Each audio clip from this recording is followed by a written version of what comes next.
Rais wa nchi ya Tanzania Samia Suluhu anazidi kuwashangaza wananchi baada ya hatua zake za hivi karibuni, ambapo ni miezi michache tu imesalia uchaguzi wa mwaka 2025 ufanyike. Ujambo na karibu kwa taarifa zetu za Kenyascope, na ikiwa wewe ni mgeni hapa, tafadhali subscribe.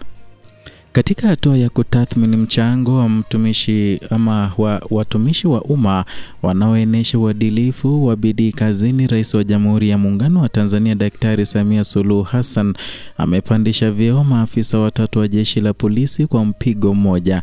Tukio hilo muhimu lilitekelezwa rasmi Julai tarehe 1 mwaka huu katika hafla maalum iliyofanyika jijini Dar es Salaam chini ya uongozi mkuu wa jeshi la polisi IGP Camillus Wambura.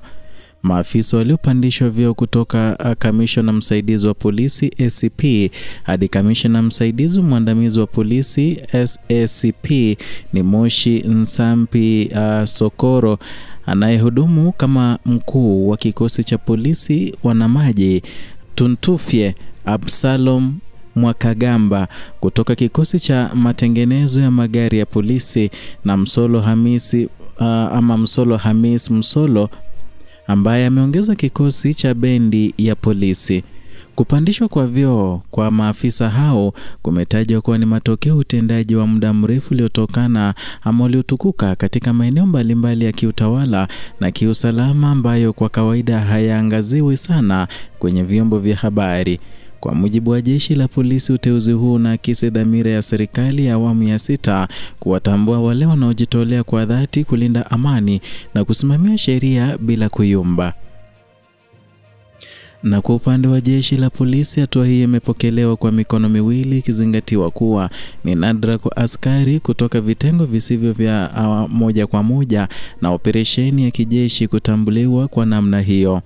Jeshi hilo limeeleza kuwa uteuzi huo ni mfano wa kuigwa kwa watumishi wote, hasa wale walioko katika maneno yasiyo na mwangaza wa moja kwa moja lakini yenye mchango mkubwa wa taifa.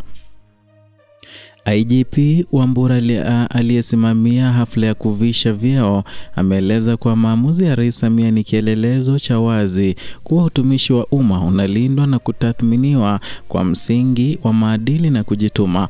Amesema kuwa maafisa hao wameonyesha mfano wa uongozi bora katika nafasi zao, wakichangia kwa kiasi kikubwa ufanisi wa jeshi hilo kwa ujumla. Na kupitia uteuzi huu, serikali inaendelea kuonesha mwelekeo mpya wa kutambua na kuthamini watendaji walio mstari wa mbele katika kuhakikisha usalama na utulivu wa nchi unaendelea kudumu. Uteuzi huo pia unatajwa kuwa chachu kwa maafisa wengine wa polisi kutimiza majukumu yao kwa bidii, wakijua kuwa kazi nzuri haibaki gizani.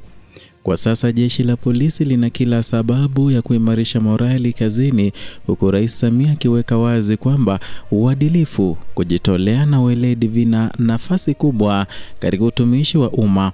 Kupandishwa kwa vyeo kwa maafisa hawa ni ujumbe tosha kuwa nidhamu na bidii hutambuliwa na kwamba Tanzania mpya inajengwa kwa misingi ya haki na kutambua mchango wa kila mmoja.